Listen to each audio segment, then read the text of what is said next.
오늘 우리에게 주시는 하나님의 말씀은 고린도전서 12장 8절에서 13절까지의 말씀입니다. 고린도전서 12장 8절에서 13절까지의 말씀입니다. 제가 가진 성경책 신약 성경 277쪽에 있습니다. 봉독하겠습니다. 어떤 사람에게는 성령으로 말미암아 지혜의 말씀을, 어떤 사람에게는 같은 성령을 따라 지식의 말씀을, 다른 사람에게는 같은 성령으로 믿음을, 어떤 사람에게는 한 성령으로 병 고치는 은사를, 어떤 사람에게는 능력 행함을, 어떤 사람에게는 예언함을, 어떤 사람에게는 영들 분별함을, 다른 사람에게는 각종 방언 말함을, 어떤 사람에게는 방언들 통역함을 주시나니 이 모든 일은 같은 한 성령이 행하사 그의 뜻대로 각 사람에게 나누어 주시는 것이니라. 몸은 하나인데 많은 지체가 있고 몸의 지체가 많으나 한 몸인가 같이 그리스도도 그러하니라. 우리가 유대인이나 헬라인이나 종이나 자유인이나 다 한 성령으로 세례를 받아 한 몸이 되었고 또 다 한 성령을 마시게 하셨느니라. 아멘. 아멘. 말씀의 제목 함께 기억하면서 함께 했으면 좋겠습니다. 시작. 교회와 성도는 아무 문제가 없습니다. 말씀 제목을 결론 부분에 잘 연결되면 감사하다는 마음이 있지만 하여튼 여는 부분에는 말씀의 제목과 조금 동떨어진 이야기로 시작할 수도 있는 것 같아요. 오늘 말씀은 교회와 성도는 아무 문제가 없습니다 라는 제목으로 말씀을 함께 나누려고 합니다. 우선은 오늘 말씀을 풀어갈 때 은사에 대해서 이야기를 하지 않고 넘어갈 수는 없는 그런 장입니다. 특별히 고린도전서를 지금 1장부터 쭉 강해를 해가고 있기 때문에 하나님께서 내게 주신 번듯한 지혜로 설교를 사실은 준비하기가 어려워요. 강해 설교는 그냥 성경에서 말하는 것을 성도들에게 말하고 그 성도들은 그 말씀을 지금 상황이 됐든 과거가 됐든 앞으로 미래가 됐든 하나님 말씀이 잘 기억돼서 그런 믿음을 가지고 살아가길 원하는 마음으로 말씀을 드리는 거죠. 주제 설교도 아니고 목적 설교도 아니고 시대 설교도 아니고 그렇습니다. 그래서 갑자기 목사님 왜 은사 얘기를 할까? 지난주에 또 저런 얘기를 하시더니 좀 일관성이 없어 보일 수도 있는데 사실은 큰 맥락에서 이 고린도전서는 일관성이 있어요. 그 일관성에 대해서는 나중에 결론지면서 얘기할 거죠. 오늘 일단 은사에 대해서 이야기를 하려고 합니다. 고린도전서 12장에는 성령의 은사가 기록되어 있습니다. 그리고 바로 이어서 13장에는 여러분이 잘 아는 사랑의 은사가 기록되어 있죠. 그리고 14장에 가면 방언과 예언에 관한 은사를 언급합니다. 이처럼 12장을 시작으로 14장까지 은사에 대한 이야기를 하고 있어요. 특별히 오늘 본문에는 9가지 은사를 말하고 있습니다. 지혜의 은사, 지식의 은사, 믿음의 은사, 병고침의 은사, 능력, 예언, 영 분별, 방언, 통역의 은사. 이렇게 은사를 오늘 본문의 이 9가지를 이야기하고 있습니다. 근데 신약 전체를 보면 신약만 얘기하는 거예요. 신약 전체를 보면 한 20개의 은사가 언급됩니다. 실제로. 그런데 이제 사람에 따라 많은 해석이 다른데 고린도서 13장에 나오는 자발적 가난, 무소유조차도 은사로 봐야 한다.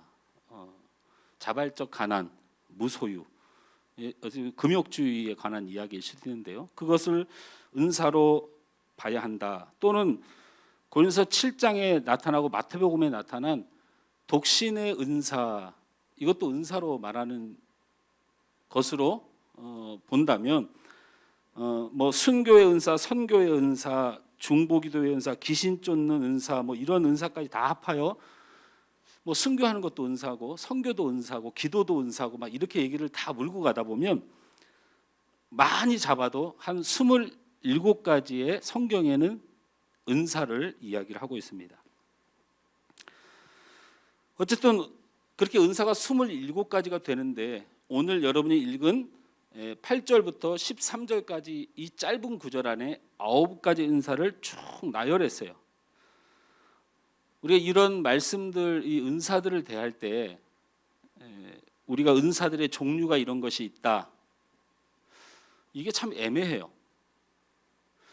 진짜 은사의 종류가 여기 9가지 또는 일부 보수적으로 보는 20가지 아니면 아주 굉장히 그 넓게 보는 27가지.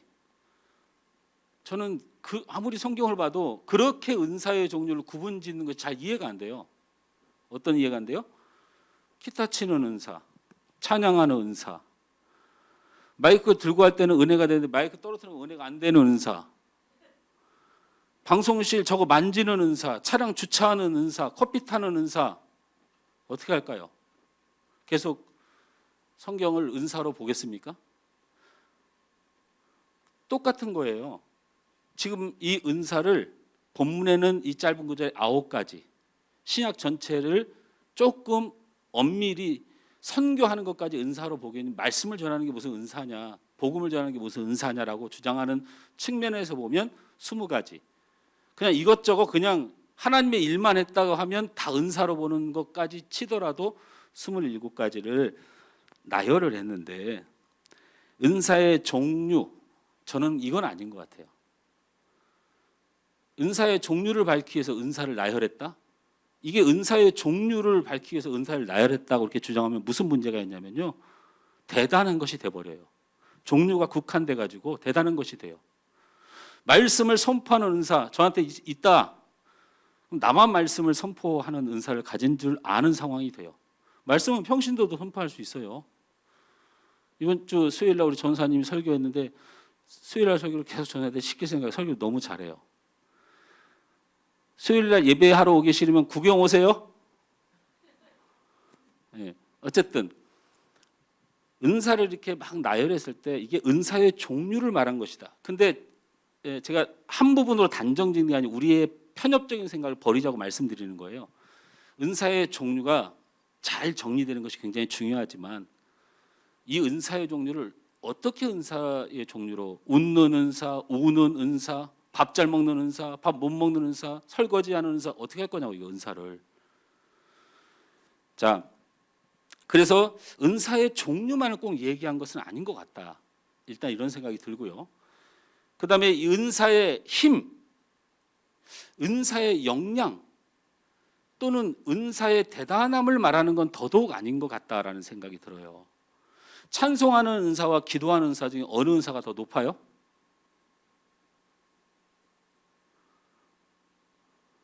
기도하는 은사가 훨씬 더 높다고 생각하잖아요. 그래서 우리가 흔히들 기도 많이 하는 건 굉장히 신앙이 좋은 것 같고 찬양 많이 하는 건 신앙이 별로라고 생각하잖아요. 사실은 신앙의 수준으로 보면 그래요, 안 그래요?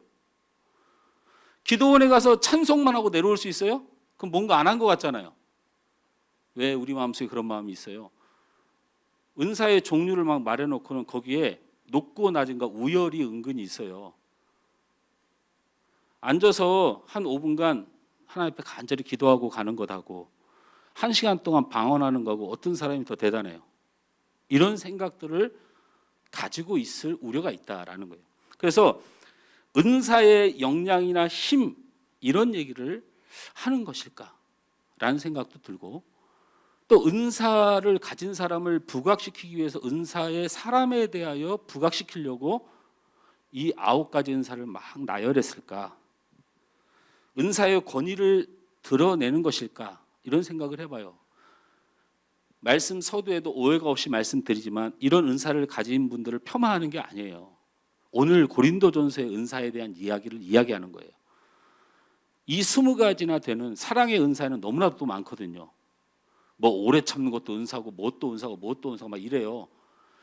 이게 정말 은사의 종류나 은사의 힘이나 은사의 능력이나 은사의 사람을 드러내기 위해서 말한 것일까라는 생각이 들어요. 은사가 많으신 분들 마음에 상처받지 마시기 바랍니다. 왜 그러냐면 오늘 성경 본문에 하나여 그렇다고 말씀드리는 거예요. 여러분이 이 말씀을 읽으면 조금 더 이해가 돼요. 오늘 본문 바로 전에 고린도전서 12장 4절에서 6절 말씀을 우리 다 같이 한번 읽어볼까요? 시작. 은사는 여러 가지나 성령은 같고 직분은 여러 가지나 주는 같으며 또 사역은 여러 가지나 모든 것을 모든 사람 가운데서 이루시는 하나님은 같으니 라고 했어요. 이 말씀을 딱 보면요 느껴지는 게 있어요. 은사는 여러 가지나 직분은 여러 가지나 사역은 여러 가지나 말을 하면서 연이어서 일하는 것 많고 은사 많은 거 많고 직분도 많고 그런데 너희들 도대체 왜 그러냐고 말하는 뉘앙스가 분명히 있어요. 이해가 되시나요? 그러니까 이거는 은사에 대해서 말하고 있는 것이 종류나 그 역량이나 힘에 대해서 말하는 것이 아닌 것이 분명해요. 은사가 많은데 직분도 많은데 사역도 많이 하는데 라고 말하는 거예요. 가지나 여러 가지나 많은데 이해가 되시죠? 그러면서 뭐라고 얘기합니까? 은사는 여러 가지나 성령은 같고 직분은 여러 가지나 주는 같으며 사역은 여러 가지나 이루시는 하나님은 같다라고 말하면서 성부, 성자, 성령을 언급해요. 그러니까 여기서 말하는 건 또 한 가지가 뭐가 있냐면 은사도 많고 직분도 많고 사역도 많은데 이게 다 어디서 나왔다? 삼위이신 하나님께서 나온 동일한 것이다 라는 통일성을 말을 해요. 많은데 한 군데서 나온 것이다. 그냥 복잡하지 않게 이렇게만 머릿속에 정리를 하시면 좋겠다. 하나님이 뜻이 있어서 은사를 주시고 직분을 주시고 사역을 주셨는데 고린도 교회는 이런 은사가 잘못 이해되고 잘못 받아들여져서 서로 분열하고 다투고 차별하고 우위를 가리고 이런 일들이 벌어진 거예요. 그래서 바울이 은사는 이런 종류가 있고 이런 종류가 있고 직분은 이런 직분이 있고 저런 직분이 있고 사역이 이런 사역이 있고 저런 사역이 있는 거를 다 말하려면 하루 종일 말해도 모자라요. 그 말을 하려고 했던 게 아니고 그 모든 은사나 직분이나 사역이 다 하나님께서 온 일인데 왜 그게 다툼이 되어야 되느냐고 말하는 게 본질이에요. 이해가 되십니까? 그러니까 이런 게 없다 저런 게 없다 이런 얘기 하지 말고 의도가 그렇다라는 거예요. 자, 이 은사라는 말은 여러분 잘 알다시피 헬라어로 카리스마예요. 카리스마. 그래서 우리가 저 사람은 카리스마가 있네 이렇게 말할 때 조심해야 되는 게 뭐냐면 이 카리스마라는 뜻이 하나님이 주신 선물이라는 뜻이에요. 하나님이 주신 선물 이게 카리스마예요. 이게 은사라는 뜻이에요. 그러니까 세상 사람들한테 가서 내 직장의 상사에게 또 내가 그냥 운동을 하면서 나를 이끄는 리더자에게 당신 카리스마가 있어 이거 안 되는 말이에요. 카리스마는 하나님이 주신 선물이라는 뜻이에요. 그래서 은사를 하나님이 주셨는데 왜 이 선물이 고통이 되고 전혀 은혜가 되지 못하는 교회를 이루느냐고 질책하는 거예요.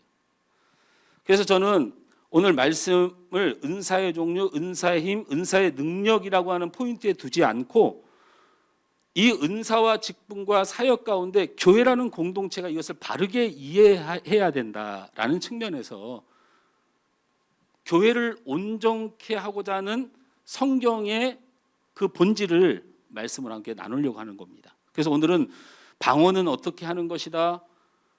이런 은사는 이렇게 개발하는 것이다. 이 은사는 존중해야 된다. 제가 이런 말 하지 않는 거예요. 그런 의도 때문에. 첫째는 교회는 다양한 은사를 이루어야 한다라고 오늘 성경은 우리에게 이야기합니다. 교회는 반드시 다양한 은사가 아주 스펀지처럼 잘 들어와야 돼요. 오늘 11절 말씀을 우리 다 같이 한번 읽어볼까요? 본문 11절 말씀 시작. 이 모든 일은 같은 한 성령이 행하사 그의 뜻대로 각 사람에게 나누어 주시는 것이니라. 오늘 본문의 은사에 대해서 이렇게 얘기합니다. 하나님이 각자에게 철저하게 나눠주셨어요. 그리고 여기 있는 우리 모두가 다 하나님이 주신 은사, 카리스마를 가지고 있다라는 거예요. 교회 공동체라는 성도라는 이름 자체가 하나님이 우리를 부르셔서 하나님의 영광을 위하여 세우신 것이 교회 공동체니까 결국에는 우리 각 사람은 하나님께서 한 사람 한 사람에게 철저하게 그 은사를 나누어 주셨다라는 것입니다. 그래서 우리는 하나님의 이 다양한 은사를 나누어 주셨다는 것을 생각하고 나를 돌아보고 교회를 돌아보면 돼요. 그러면 교회가 무엇이 되어줘야 되냐면 교회는 교회를 세우기 위하여 주신 각자의 역할에 충실해야 돼요. 하나님이 우리 성일 형제에게 맡긴 교회를 세워가기 위해서 성일 형제에게 맡긴 게 있고 저에게 맡긴 게 있고 우리 송희영 집사님에게 맡긴 게 있고 현우에게 맡긴 게 있고 우리 유 집사님한테 맡긴 게 있어요. 내가 대신할 수 있는 거를 맡긴 게 아니고 집사님만 우리 자매님만 우리 권사님만 할 수 있는 걸 맡긴 게 있어요. 그래서 교회 공동체를 이루어갈 때는 내가 나에게 주신 은사와 달란트로 충실해야 교회가 어려움을 겪지 않습니다. 또 다양하게 은사를 나눠줬다는 데는 어떤 뜻이 있냐면 교회는 어느 누구의 주장으로 독점되어서는 안 된다라는 걸 말하고 있는 거예요. 그럼 교회는요, 목사의 주장으로 모든 것이 일사천리로 가는 것도 절대로 바람직하지 않습니다. 그냥 목회라고 하는 목사라고 하는 직분 때문에 더 많이 신경 쓰고 책임감이 있고 더 그것을 이끌어가야 되는 그 직분에 있는 것이지 그 사람 마음대로 하는 것이 절대로 교회가 아니에요. 이것은 목사뿐만이 아니에요. 성도도 마찬가지예요. 한 사람이 독점하지 않아야 교회다. 독점하지 않으려면 소통과 이해와 서로 배려와 타협이 항상 함께 해야 된다는 것을 말하는 것이죠. 또 이 다양한 은사를 나눠 주셨다는 것에는 어떤 의미가 있냐면 특정한 은사만이 추종되는 것은 바른 교회가 아니다. 이해가 되시나요? 그래서 저희 성도들, 저희 교회는 제가 그렇게 반드시 훈련시키고 그렇게 진리 가운데 이끌고 싶은 게 그거예요. 여러분, 어느 교회가 방언이 막 터지게 하는 교회라도요, 그 방언만 쫓으면 그건 온전한 하나님의 교회가 아니에요. 왜요? 은사는 하나님이 다양히 주셨고 이 다양한 은사 하나하나가 소중한 것이 없는데 어떤 특별한 은사가 대단히 여겨지는 교회, 이건 건전한 교회가 아니고요. 이거 바른 교회가 아니고 더 심하게 나가면 하나님이 쓰시는 참된 교회는 아닐 가능성이 아주 많아요.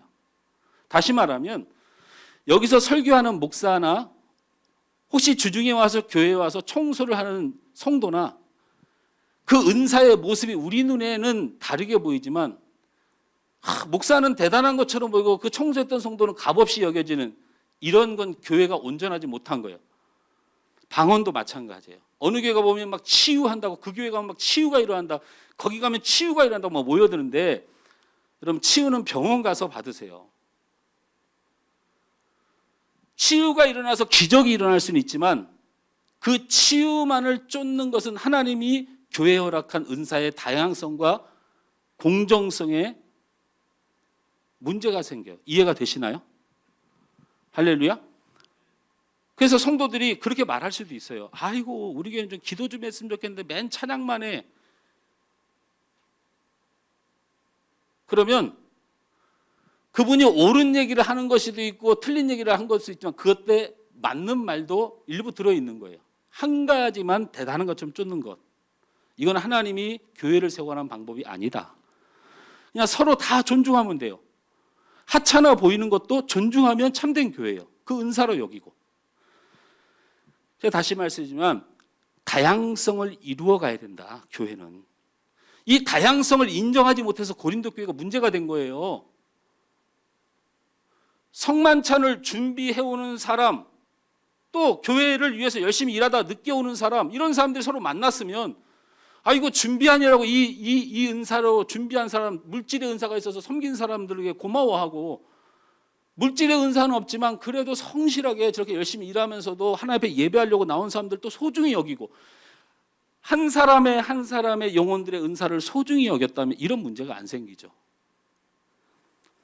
교회를 세워가기 위해서 그래서 자신에게 주어진 달란트 은사를 가지고 충실해야 돼요. 그래서 거기에 존중과 책임이 함께 해야 돼요. 그리고 한 사람이 독점하는 것은 절대로 안 돼요. 왜냐하면 높고 낮음이 없기 때문에 그래요.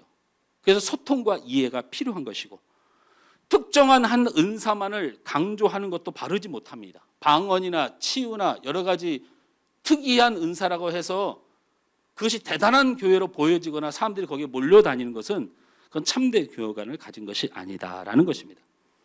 하나님이 다양한 은사를 주었으므로 이를 받아들이지 못할 때, 이 다양한 은사가 이루어지지 못할 때 그것을 우리가 흔히들 요즘 건강하지 못한 교회다 이렇게 부르는 거예요. 건강하지 못한 교회가 바로 이런 교회를 건강하지 못하다고 말하는 거죠. 그렇게 건강하지 못한 교회는 하나님이 원하시는 교회를 참 이뤄가기가 어렵습니다. 2016년에 소천한 아주 유명한 그 신학자가 있습니다. 플러 신학교라고 하는 미국에 있는 신학교의 교수인 피터 와그너라고 하는 교수님이 계세요. 이름이 좀 멋있지 않습니까? 피터 와그너. 대단한 분이긴 해요. 이분이 주로 전공하는 것이 성교학하고 그다음에 교회 성장학을 가르치는 분이에요. 근데 이 피터 와그너라고 하는 이 교수님이 이제 돌아가셨어요. 2016년에 돌아가셨어요. 근데 이분이 평상시에 굉장히 존경했던 목사님이 있어요. 그 목사님이 누구냐면 빌리 그레함 목사님이었어요. 물론 이분도 진작에 돌아가셨죠. 이 빌리 그레함 목사님을 좋아했던 이유가 뭐냐면 집회를 인도하는데 사람들이 오는데 그냥 손을 높이 들고 예수님의 보혈로 씻음받고 예수 믿고 구원받게 해 주시옵소서 하고 부르짖으면 수천 명이 나도 예수 믿겠다고 돌아오는 역사들이 막 일어났어요. 이 특별한 은사죠. 근데 이 피터 와그너라고 하는 이 교수님이 그게 너무 부러운 거예요. 그래서 이 빌리 그레함 목사님의 말투, 제스처 이런 거를 다 연습하기 시작했어요. 그래가지고 본인도 그렇게 많은 사람들 앞에서 집회를 하면서 그렇게 외쳤는데 사람들이 믿었을까요? 안 믿었을까요? 한 사람도 변화를 안 되는 거예요. 한 사람도 결단을 안 하는 거야. 그래서 너무 낙심이 돼갖고 나는 사람들 앞에서 감동을 주는 능력이 없나 보다 하고 개인 전도를 굉장히 열심히 다녔어요. 개인 전도를 열심히 다녔는데 아무도 자기가 다가서면 자기의 말을 듣고 예수를 믿는 사람이 없는 거예요. 너무 속상한 거예요. 그러다 어느 날 낙심이 돼서 버스를 타고 가는데 버스 안에 옆에 있는 사람하고 이런저런 얘기하다가 뭐 사적인 얘기 이런저런 얘기하는데 그 사람이 얘기를 서로 이렇게 주고받다가 아이고 제가 그냥 같이 얘기하고 심심하지 않아서 잘 왔습니다. 아이고 고맙습니다 하고 인사를 하고 딱 내리는 걸 보고 나는 버스에서 전도하면 전도가 잘 되나 보다. 그리고 버스에 올라서 예수 천당 불신적으로 막 외치면서 큰 소리를 외쳤는데 사람들이 버스에서 내쫓기만 해요.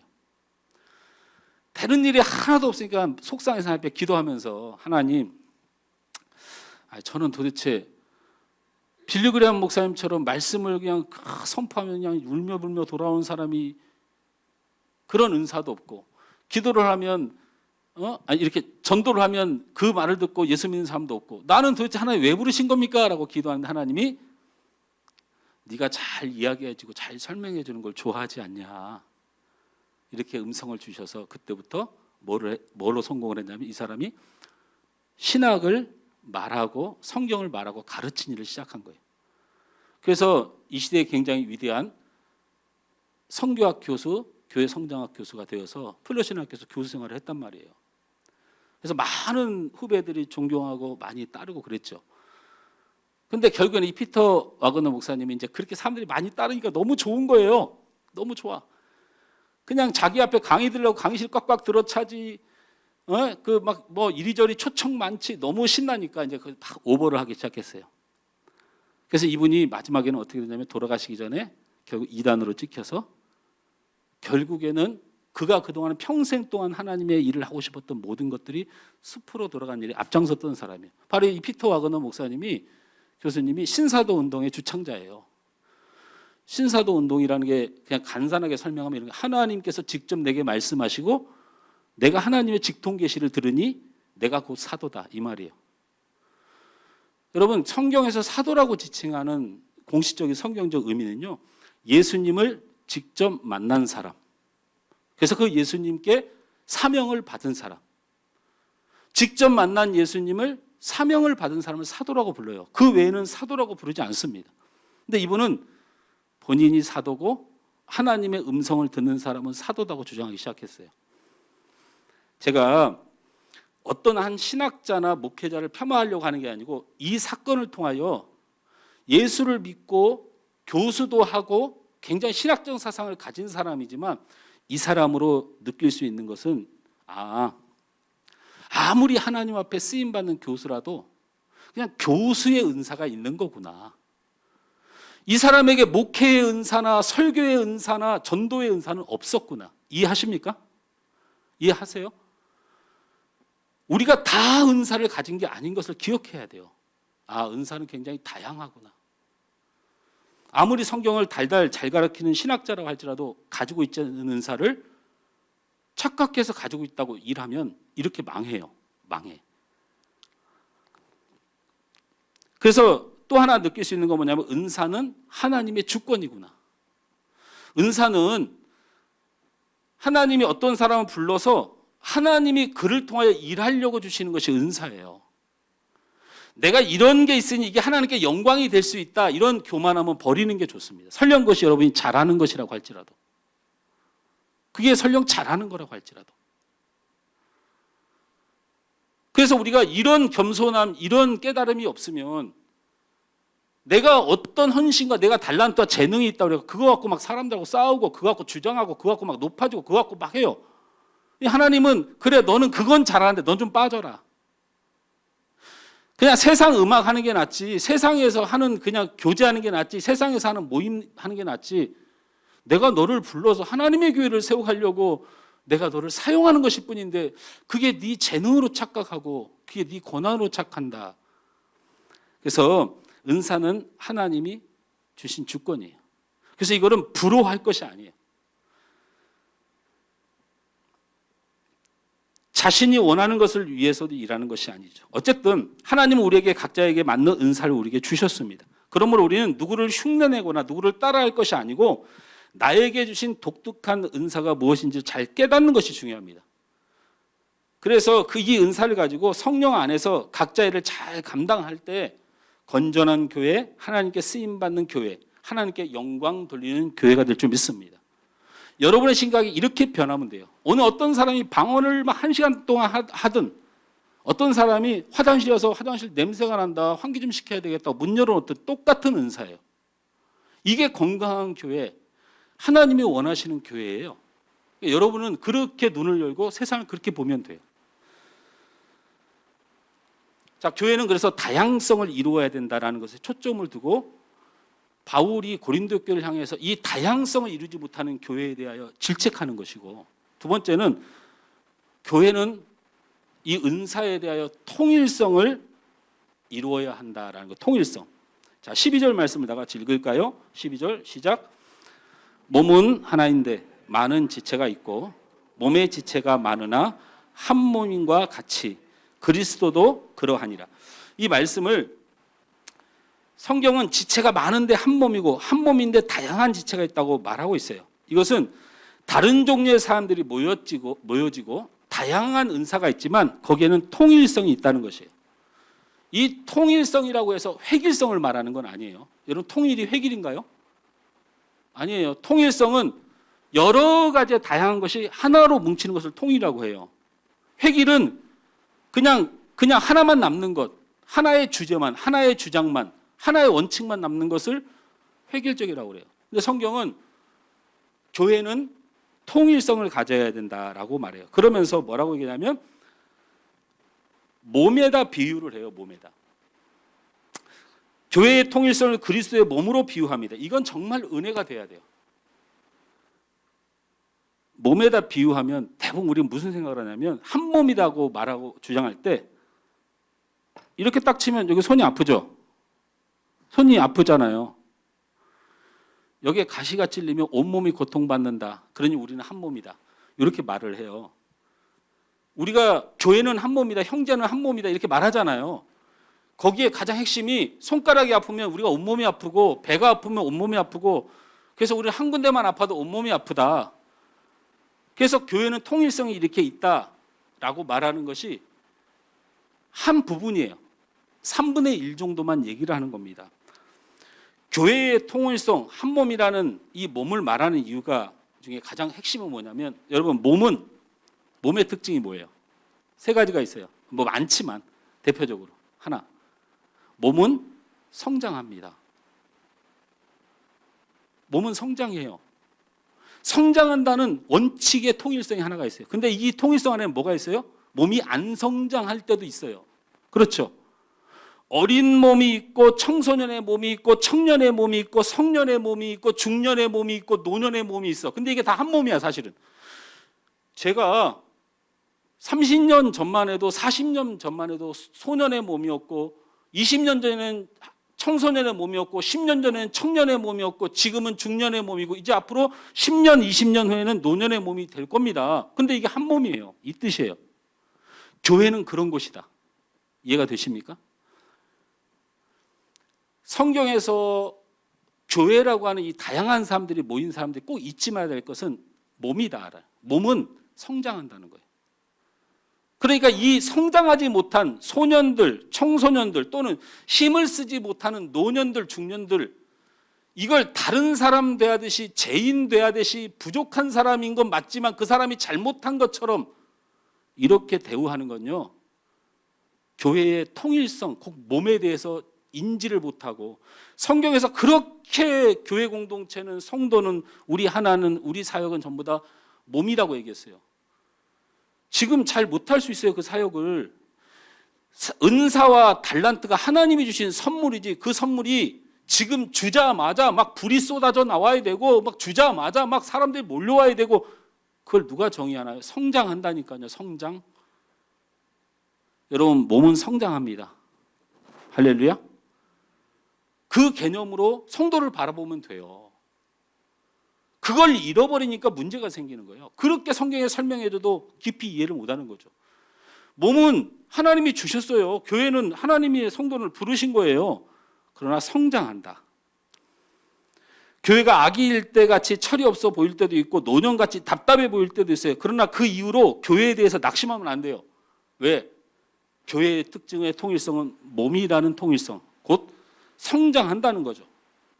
분명히 과정을 거쳐서 하나님이 원하시는 분량까지 커간다는 거예요. 두 번째 몸의 특징은 뭐가 있습니까? 몸은 좋을 때도 있고 아플 때도 있다는 거 잊지 말아야 돼요.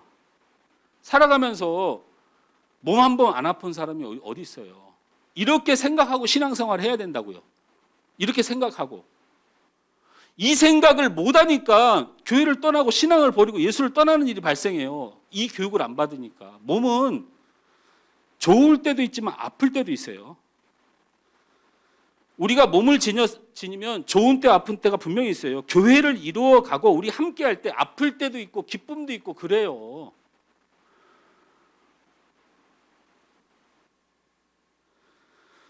처음에 우리 최 장로님하고 같이 처음 만나고 신앙생활 막 할 때는 장로님이 가끔 저한테 그랬어요. 나이도 비슷하고 동갑이고 동갑은 아니고 저보다 생일이 빨라요. 형님이에요. 그래도 저한테 어느 때는 목사님 전화해가지고 목사님 뭐 하세요? 밥이나 먹죠? 뭐 이렇게 하기도 했는데 요즘 생전 안 그래요. 그리고 제가 낙심해갖고 장로님 같이 못 하겠다고 마음이 변했네.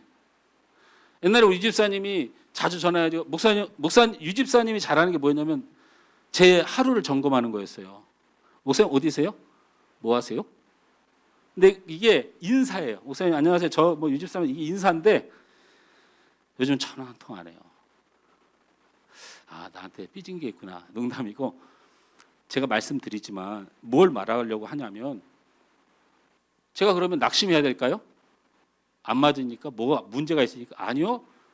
하나님이 주신 말씀 때문에 절대 그렇게 못해요. 저는 왜? 몸은 좋을 때도 있고 싫을 때도 있고 아플 때도 있고 건강할 때도 있는 거예요. 그걸 받아들이고, 교회는, 성도 공동체는 이럴 때도 있고 저럴 때도 있는 것을 받아들이면 문제가 안 생겨요. 이래서는 안 된다는, 내가 언제 하나님이 이래서는 안 된다고 해서 너희는 그리스도의 몸이니, 너희는 교회의 몸이니, 교회란 몸이다라는 거, 그걸 이해하고 살라는 거예요. 세 번째는 아까 여러분이 처음에 말했던, 몸은 한 곳이 아프면 함께 고통받아요. 교회 공동체 안에 내가 정상적으로 성령 안에서 모인 성도로서 내가 모여들면, 예수 믿어서 모이고 성령의 은혜로 모이고 내가 은혜돼서 모였지만, 그것으로 열매로 나타나는 현상이 뭐냐면요, 우리 수경 집사가 아프면 제가 마음이 안 편해야 돼요. 왜? 우리는 한 몸이기 때문에. 한 몸이라서 그래요. 이게 무슨 인격으로 이루어지는 게 아니에요. 예수 믿는 사람, 성령 안에서 교회 공동체라고 하면 당연히 나타나는 현상이에요. 왜? 한 사람이 고통받고 하나가 아프면 함께 힘든 거예요.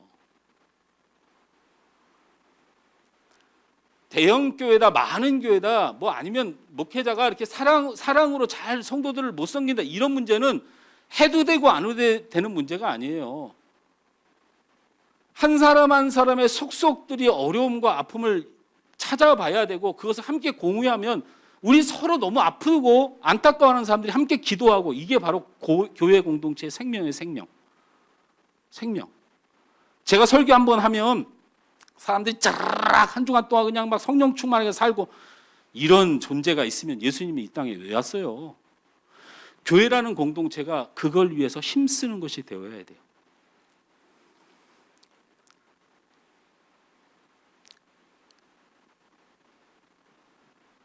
교회의 성장의 과정이 있고, 교회는 기쁨과 아픔이 있고, 교회는 고통받을 때도 있고, 이런 과정들을 다 느끼고, 여러분이 그렇게 느끼고 있다면 여러분 교회라서 그래요.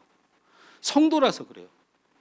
목사가 잘못하면 화가 막 나잖아요. 그건 여러분이 하늘서만께 성도라서 그래요. 그러니까 자부심을 가지세요. 그걸로 낙심해갖고 막 떠나고 하지 말고, 목사님 때문에 기분 나쁘면 여러분이 성도라서 그래요. 성도라서. 아니, 여러분이 우리 교회 성도가 아니고 여러분이 하나님 부르신 교인이 아니면 저 때문에 화날 일이 뭐가 있습니까? 사단은 이렇게 귀한 교회의 통일성, 생명성, 이렇게 귀한 한 몸인 우리 안에 나타난 자연스러운 현상을 사단은 어떻게 역사하냐면, 교회가 위기인 것처럼, 교회가 마치 문제가 있는 것처럼, 내가 무슨 신앙에 문제가 있는 것처럼, 어떤 사람에게 문제가 있는 것처럼 사단은 이렇게 유혹해서 사람을 흔들어요. 아닙니다.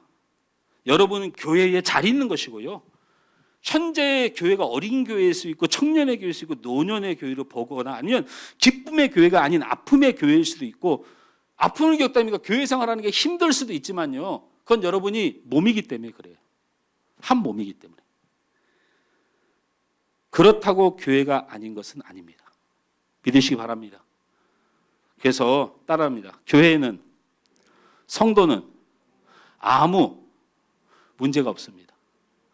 문제가 없어요. 그래서 문제가 없는 거예요. 어린 것뿐이고 부족한 것뿐이고, 그리고 서로 또 안 맞을 수도 있고, 근데 성경은 그것이 교회라고 말하고 그것이 성도 공동체라고 분명히 가르쳐 주고 있어요. 왜 문제가 없습니까? 왜? 아니, 목사님 문제가 많지요. 그렇게 계속 어리면 됩니까? 계속 그렇게 죄지으면 됩니까? 계속 그렇게 사랑이 없으면 됩니까? 교회가 계속 그러면 됩니까? 예, 계속 그러면 문제가 됩니다. 계속 그러면. 근데 계속 그렇게 될 수가 없어요. 제가 잘 이끌고 여러분이 잘 해낼 수 있어서 그렇게 계속 그렇게 될 수 있다는 어떤 자랑을 하는 것이 아니고, 이 말씀 때문에 그래요. 좀 길지만 저걸 보고 읽어봅니다. 골로새서 1장 18절에서 23절 말씀을 한번 쭉 읽어볼 건데, 은혜 받고 붙드는 말씀이 있길 원해요. 같이 읽습니다. 시작. 그는 몸인 교회의 머리시라. 그가 근본이시요 죽은 자들 가운데서 먼저 나신 이시니, 이는 친히 만물의 으뜸이 되려 하심이요 아버지께서는 모든 충만으로 예수 안에 거하게 하시고, 그의 십자가의 피로 화평을 이루사 만물 곧 땅에 있는 것들이나 하늘에 있는 것들이 그로 말미암아 자기와 화목하게 되기를 기뻐하심이라. 전에 악한 행실로 멀리 떠나 마음으로 원수가 되었던 너희를 이제는 그의 육체의 죽음으로 말미암아 화목하게 하사 너희를 거룩하고 흠없고 책망할 것이 없는 자로 그 앞에 세우고자 하셨으니 만일 너희가 믿음에 거하고 터 위에 굳게 서서 너희 들은 바 복음의 소망에서 흔들리지 아니하면 그리하리라. 저를 보세요. 말씀이 길지만 핵심을 말하자면 예수님은 교회의 머리시니 그가 이끌고 간다. 반드시 예수님이 이끌고 간다. 어떤 사람을 전에는 악하고 죄 가운데 있었지만 그를 거룩하고 흠없게 세우실 그 주인공이 누구냐면 예수님이시다라는. 할렐루야. 할렐루야. 저는 이 말씀 때문에 여러분이 보기에는 부족한 교회, 아픈 교회, 이 시대의 교회가 힘든 교회로 느껴지고 겪고 있을 수 있지만 교회의 운영과 이루심은 우리가 하는 것이 아니고 바로 우리 주님이 이끌어 가신다. 할렐루야. 그래서 막 왕성하게 잘하는 교회가 막 청년의 때처럼 막 열심히 하는 게 대단해 할 필요 없어요. 우리 주님보다 앞설 수는 없어요. 어리고 연약하고 상처받고 고통받는 교회가 저 밑에 처져 있는 거죠. 걱정할 거 없어요. 주님이 다 알아서 끌어서 주님의 앞에 세워요. 오늘 성경이 그 말이잖아요. 죄가 많고 연약하고 부족한 사람, 그러나 주님이 반드시 끌어서 거룩하고 흠이 없이 그 앞에 서게 하려 하심이라. 주님이 하신다니까요. 그래서 저는 그 주님이 하시기 때문에 우리 교회는 문제가 없다. 우리 성도는 문제가 없다. 여러분 고린도서 12장 27절 말씀을 다 같이 읽습니다. 시작. 너희는 그리스도요 지체의 각 부분이요. 고린도서 6장 15절 말씀을 계속 연결해서 읽으면요. 너희 몸이 그리스도의 지체인 줄 알지 못하느냐? 내가 그리스도의 지체를 가지고 창녀의 지체를 만들겠느냐? 결코 그럴 수 없느니라. 저를 보세요. 이거 딱 그냥 못 박아놓으세요. 아니 말씀 바꾸지 말아요. 이거 보세요. 너희가 그리스도의 지체인데 너희 몸을 창녀의 몸을 만들겠냐? 예수님께서? 절대 그렇지 않아요. 여러분이 예수님 지체예요.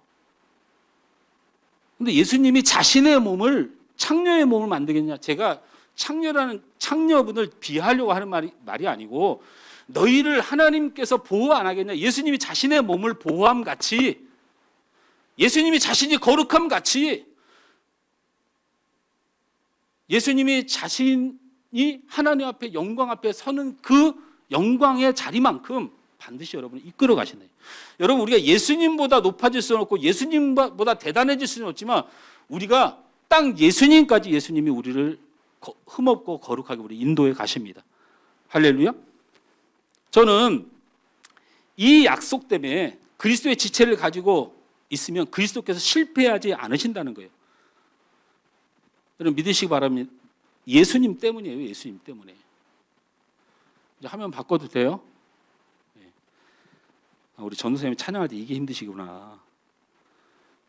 말 한 대만 혹시 PPT를 해서. 자, 또 나는 왜 우리 성도들에게 문제가 없고 교회에 문제가 없다고 저는 확신하냐면 바로 13절 말씀 때문에 그렇습니다. 다 같이 읽습니다. 시작. 우리가 유대인이나 헬란이나 종이나 자유인이나 다 한 성령으로 세례를 받아 한 몸이 되었고 또 한 성령을 마시게 하셨느니라. 제가 이거 설명을 해드릴게요. 여러분 이제는 성경을 보면 이제 눈이 뜨이잖아요. 여기 막 유대인이나 헬란이나 종이나 자유인이나 이 말은 모든 사람이라는 뜻이에요. 모든 사람에게 원칙이 하나가 있어요. 원칙이 어떤 원칙이 있냐면 성령으로 세례를 받는 거예요. 성령으로 세례를 받는 것. 여러분 성경에서 세례라든지 성령에 대해서 나올 때 두 가지가 항상 적용되는데 이 두 가지는 구분을 좀 하셔야 돼요. 하나는 뭐냐면 성령 세례라는 말과 성령 충만이라는 말이 등장해요. 근데 이거는 완전히 다른 말입니다.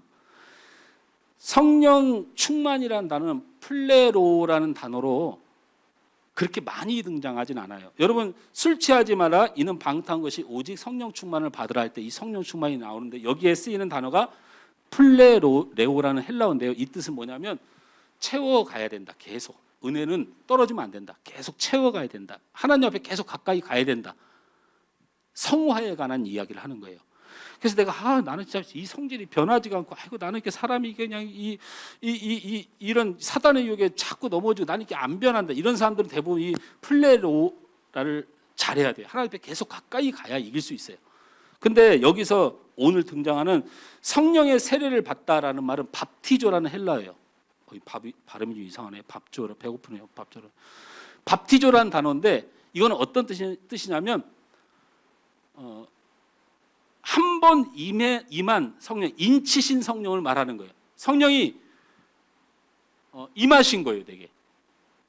그 다음에 충만은 내주하시는 거예요. 내 안에 계속 성령께서 일하는 걸 충만해요. 근데 한 번 임할 때, 성령이 임한 때, 그때를 밥티조라고 하는 성령 세례를 말해요. 오늘 여러분이 읽은 성경 13절 다시 읽습니다. 시작. 우리가 유대인이나 헬라인이나 종이나 자유인이나 다 한 성령으로 세례를 받아. 여기서 이 말인 밥티조라는 단어를 썼어요. 이 말은 무엇이냐면 여러분 성령 세례를 받으면 다시 말하면 구원받은 사람을 말해요. 그러면 뭐 하게 된다? 읽어보죠. 성령 세례 구원받은 사람은 어떻게 된다? 한 몸이 되었고 한 성령을 마시게 된다라는 말이 있어요. 여러분 한 성령을 마시게 된다라는 말은 어떤 뜻을 이야기하는 거냐면 부족함이 채워진다라는 거예요. 놀랍죠. 말씀을 해석하면 이렇습니다.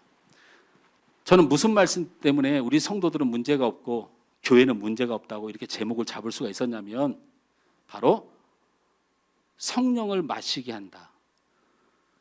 갈증나고 부족함은 채워준다는 게 하나님의 약속이에요. 성령 세례, 곧 구원받은 사람. 여러분 세례를 어떻게 받죠? 예수님이 나의 구주십니다 라고 고백하면 세례를 받잖아요. 그러니까 구원과 관련되어 있는 거예요. 구원받은 사람, 성령 세례를 받은 사람은 어떻게 한다? 성령을 마시게 한다. 다시 말하면 성령께서 역사, 인도하여 부족함과 연약한 것을 반드시 채워주신다. 할렐루야. 여기서 우리의 소망과 믿음이 있는 것입니다.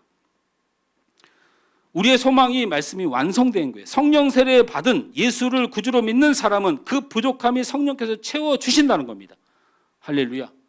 저는 그래서 내가 죄인 됐으면, 내가 예수를 믿으면 내가 죄인 됐으면 내 죄를 그분이 씻으시니 나는 문제가 없어요. 여러분이 육신이 연약하건 아니면 여러분의 교회를 이루어하고 여러분의 성도로서 하나님 앞에 좀 부족한 게 있다면 그건 여러분이 극복할 수 있는 문제가 아니다. 누가 도와주신다? 성령께서 우리를 채워주신다. 성령을 마시느니라. 갈급하냐? 성령이 우리를 채워가시고 우리를 생수처럼 역사하시고 우리의 그 갈증을 해결하고 우리의 부족함을 해결하고 우리의 연약함을 해결해 가신다. 그러니 교회는 그리스도의 몸이므로 그리스도께서 책임지신다는 약속이고 교회는 성령 세례의 모임, 곧 구원받은 성도들의 모임이니 그 부족함을 성령께서 채워가신다. 말씀을 맺습니다. 오늘 본문은 은사의 종류와 힘에 대한 이야기가 절대로 아닙니다. 이제 이해가 되셨나요? 고린도전서를 은사장이라고 부르는데 은사의 종류가 나열되어 있더라도 사실은 그 얘기를 하려고 하는 본질이 아니에요. 왜냐하면 여태까지 저런 몇 주간에 걸쳐서 고린도전서를 함께하면서 여러분 특이한 거 발견했잖아요. 자꾸 문제가 있는 교회를 괜찮다 해요. 나는 구원을 위해서, 나는 전도를 위해서, 나는 유대인도 될 수 있고 헬라인도 될 수 있고 나는 할례자도 될 수 있고 무할례자도 될 수 있고 바울이 자꾸 이런 입장을 이야기해요. 오늘 무슨 얘기를 하는 거예요?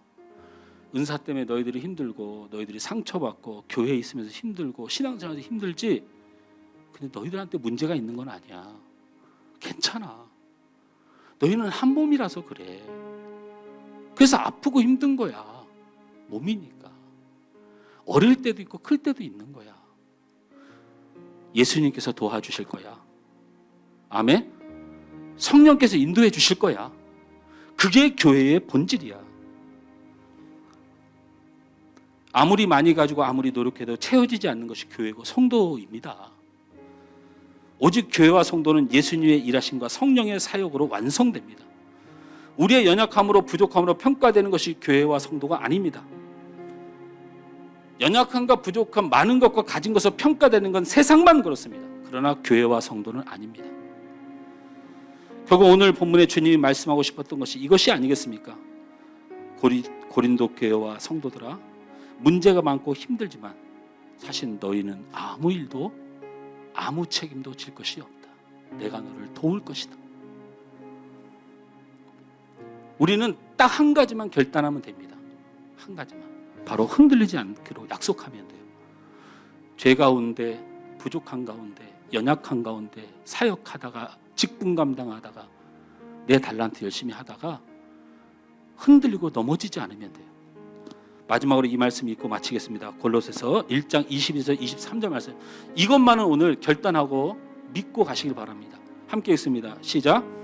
이제는 그의 육체의 죽음으로 말미암아 화목하게 하사 너희를 거룩하고 흠없고 책망할 것이 없는 자로 그 앞에 세우고자 하셨으니 만일 너희가 믿음에 거하고 터 위에 굳게 서서 너희의 들은 바 복음의 소망에서 흔들리지 아니하면 그리하리라. 아멘.